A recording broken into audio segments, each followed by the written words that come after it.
Vladimir Putin के लिए बुरी खबर। भारत ने अभी अभी एक बड़े भू राजनीतिक बदलाव में नल बंद कर दिया है। नई दिल्ली ने कहा कि वह अमेरिका के साथ नए व्यापार समझौते के तहत रूसी तेल खरीदना बंद करेगा।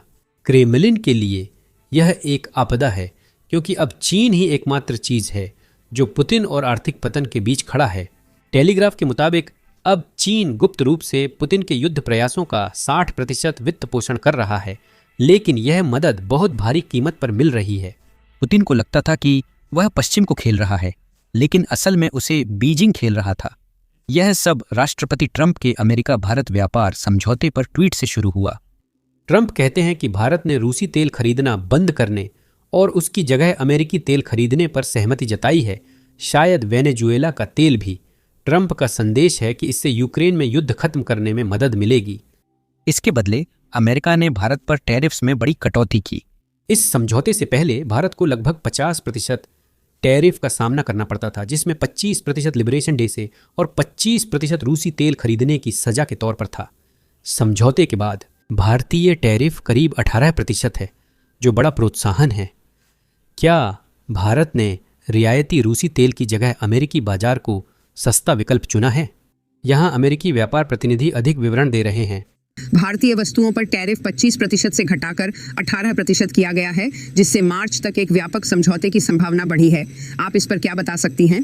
क्या भारत रूसी तेल खरीदना बंद करेगा और अगले 5 सालों में अमेरिकी ऊर्जा, विमान व तकनीक में $500 अरब खर्च करने को तैयार है? संक्षिप्त उत्तर है हाँ। उन्होंने पहले ही रूसी ऊर्जा उत्पादों की खरीद कम करना शुरू कर दिया है और अमेरिकी ऊर्जा तथा अन्य स्रोतों से ऊर्जा की खरीद फिर से बढ़ाना शुरू कर दिया है। हमने उनसे वेनेजुएला से तेल पर बात की। 2022 से पहले भारतीय रूसी तेल नहीं खरीदते थे। ये रूस यूक्रेन युद्ध का नतीजा है। और जो रियायती तेल वे प्राप्त कर सकते थे, याद रखिए, वे रूस से तेल लेते थे, उसे रिफाइन करते थे और यूरोपियनों को गैस बेचते थे। सही है? मेरा मतलब है यूरोप और भारत आर्थिक रूप से रूस यूक्रेन युद्ध का समर्थन कर रहे थे, लेकिन भारत ज्यादा प्रतिबद्ध है।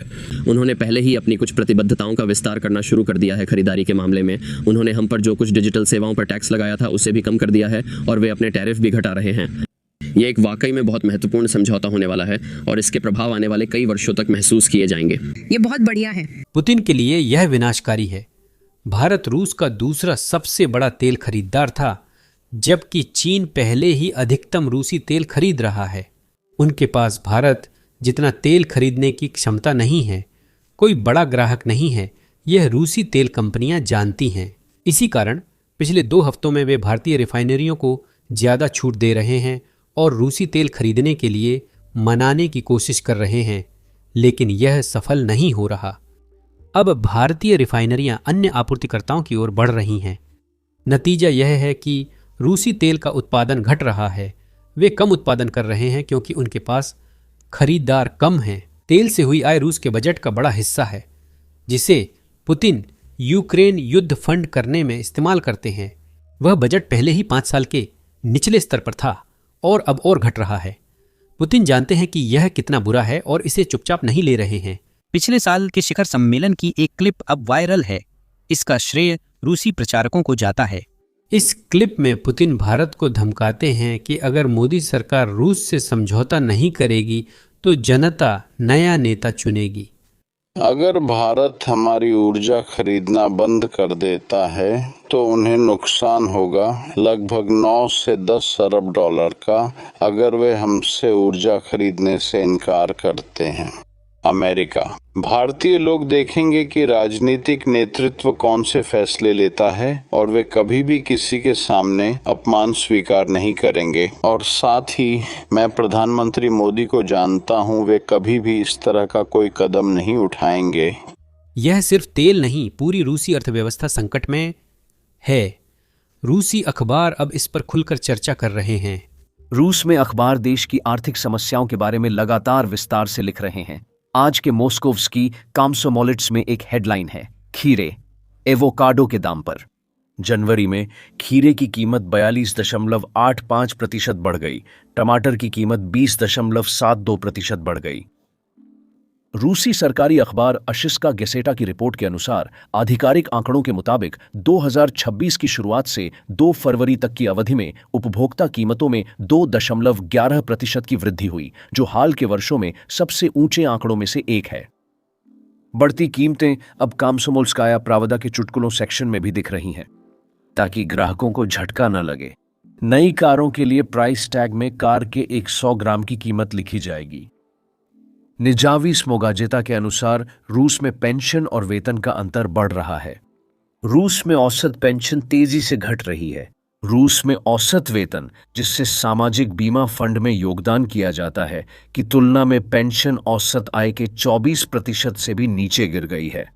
इसके अलावा फेडरल स्टैटिस्टिक्स सर्विस के अनुसार 2025 में 9 महीनों में रूसी कंपनियों का कुल घाटा 25% बढ़ गया और 6.52 ट्रिलियन रूबल तक पहुंच गया। इस अवधि के दौरान 18,400 संगठनों को घाटा हुआ, जो पिछले वर्ष की तुलना में 11% अधिक है। उद्यमों में वेतन बकाया तेजी से बढ़ा है। दिसंबर के अंत में देश में वेतन बकाया बढ़कर 2.02 अरब रूबल हो गया, जो एक महीने पहले की तुलना में 14.5% अधिक है और दिसंबर 2024 की तुलना में 2.3 गुना अधिक है। अगर राज्य समर्थित मीडिया भी समस्याएं माने तो स्थिति गंभीर है। ऐसे में रूस को कौन संभाल रहा है? खैर, आप जवाब जानते होंगे। वह देश है चीन। वे इस मदद के बदले रूस से भारी कीमत वसूल रहे हैं। द टेलीग्राफ के मुताबिक चीन अब गुप्त रूप से पुतिन के युद्ध को फंड कर रहा है ताकि पश्चिमी देशों पर दबदबा बना सके। चीनी सप्लाई लाइनें रूसी ड्रोन फैक्ट्रियों तक जाती हैं और ओपन सोर्स विश्लेषण के मुताबिक रूस के युद्ध प्रयासों का 60% बीजिंग द्वारा वित्त पोषित है। ब्रिटिश खुफिया अधिकारियों के अनुसार रूस केवल इसलिए इस युद्ध को जारी रख सकता है क्योंकि चीन इसकी कीमत चुका रहा है। चीन का उद्देश्य स्पष्ट है, मास्को पर अपने प्रभाव का इस्तेमाल करके नाटो का ध्यान भटकाना, जबकि बीजिंग अपनी सैन्य क्षमताओं को मजबूत कर रहा है। रूस मानता है कि उसके पास सहयोगी है, लेकिन असल में वह सिर्फ लेनदार है जो ऐसे तरीकों से ब्याज वसूल रहा है जैसे पुतिन ने सोचा भी नहीं था।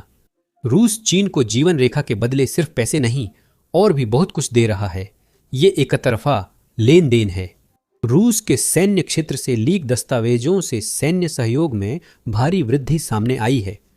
मॉस्को बीजिंग को दशकों में विकसित महत्वपूर्ण सैन्य तकनीक सौंप रहा है। यही दस्तावेज में दर्शाया गया है। Attack helicopters. रूस अगले 2 वर्षों में चीन को 48 अटैक हेलीकॉप्टर दे रहा है। ये रूस के उन्नत लड़ाकू विमान और वही हेलीकॉप्टर हैं जो यूक्रेन में इस्तेमाल हो रहे हैं। लेकिन बात सिर्फ हथियारों तक सीमित नहीं है। रूस उत्पादन तकनीक भी ट्रांसफर कर रहा है। 2017 में रूसी रक्षा संस्थाओं और चीन की नोरिनको कॉरपोरेशन ने एक अनुबंध किया जिसमें गोला बारूद के गोलाकार प्रणोदक घटकों की उत्पादन तकनीक ट्रांसफर शामिल थी। यह सौदा कई सालों तक ठप पड़ा रहा क्योंकि चीन ने जो वादा किया था उसके लिए भुगतान नहीं किया। लेकिन फिर अचानक 2024 की गर्मियों में यह परियोजना फिर से शुरू हो गई। भुगतान की समस्याएं हल हो गईं और कार्यान्वयन तुरंत शुरू हो गया। यहाँ सबसे चौंकाने वाला हिस्सा है, रूस अब चीनी विशेषज्ञों को प्रतिबंधित सैन्य ठिकानों पर प्रशिक्षण दे रहा है। जून 2025 में चीनी इंजीनियरों ने रूस के परम पाउडर प्लांट में पूरी उत्पादन प्रशिक्षण पूरा किया। उन्होंने पूरी निर्माण प्रक्रिया सीखी, कच्चे माल की तैयारी, घटक निर्धारण, रासायनिक निर्माण और गुणवत्ता नियंत्रण। रूस सिर्फ हथियार नहीं बेच रहा, वह चीन को इन्हें स्वतंत्र रूप से बनाना भी सिखा रहा है। युद्ध ने चीन रूस संबंधों को पूरी तरह से बदल दिया है। अब मॉस्को जूनियर पार्टनर बन गया है जो बीजिंग के बाजार, पैसे और समर्थन पर निर्भर है। रूसी रक्षा कंपनियां सिर्फ चीनी खरीदारों तक पहुंच के लिए घाटे में सौदे कर रही हैं। उन्हें मुनाफा नहीं हो रहा, वे बस जिंदा रहने की कोशिश कर रहे हैं, जिससे रूस को भविष्य में मुश्किलें हो सकती हैं। अधिक जानकारी के लिए सारा पेन से जानें। शी जिनपिंग अब पूरी सत्ता अपने पास रखते हैं। चीन की आबादी और जीएमपी दोनों रूस से 9 गुना ज्यादा हैं और अब प्रति व्यक्ति जीएमपी भी करीब है। यह पुतिन के लिए अच्छी खबर नहीं है। मुझे लगता है सवाल ये नहीं कि दोस्ती चलेगी या नहीं, असली सवाल है कि ये कब खत्म होगी। शी जिनपिंग कब तय करेंगे जब उनके पास पूरा दबदबा होगा। और मुझे लगता है कि जो कुछ अभी हो रहा है वह ये दिखाता है कि अपने मुख्य विरोधी को गलत समझने के क्या खतरे हो सकते हैं। निकोलस द्वितीय ने 1904-1905 का रूसो जापानी युद्ध सिर्फ मनोरंजन के लिए लड़ा था। वह उन दिनों वास्तव में एक अप्रासंगिक क्षेत्र में संसाधन झोंक रहे थे, बजाय इसके कि वे उन संसाधनों को लेकर रेलवे प्रणाली में लगाते, जिसकी यूरोपीय रूस को जर्मनी से निपटने के लिए बेहद जरूरत थी। और अगले दशक में यही होता है, वे हार जाते हैं।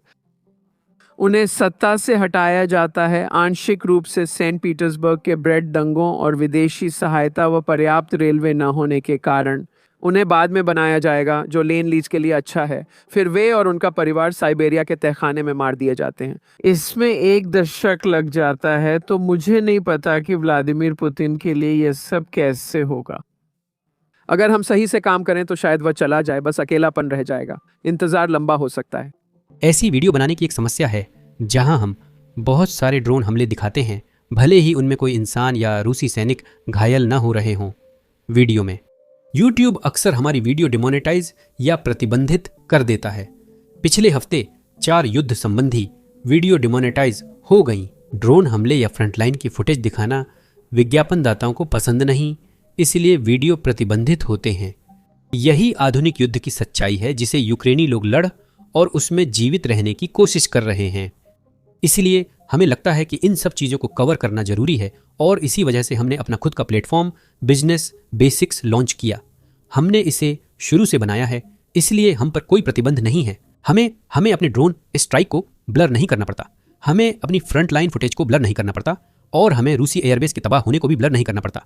इसके अलावा हम अपनी साइट पर कोई विज्ञापन भी नहीं चलाते। इस तरह हमें खुद को सेंसर नहीं करना पड़ता, सिर्फ इसीलिए कि विज्ञापनदाता हमारे कवरेज से खुश नहीं हैं।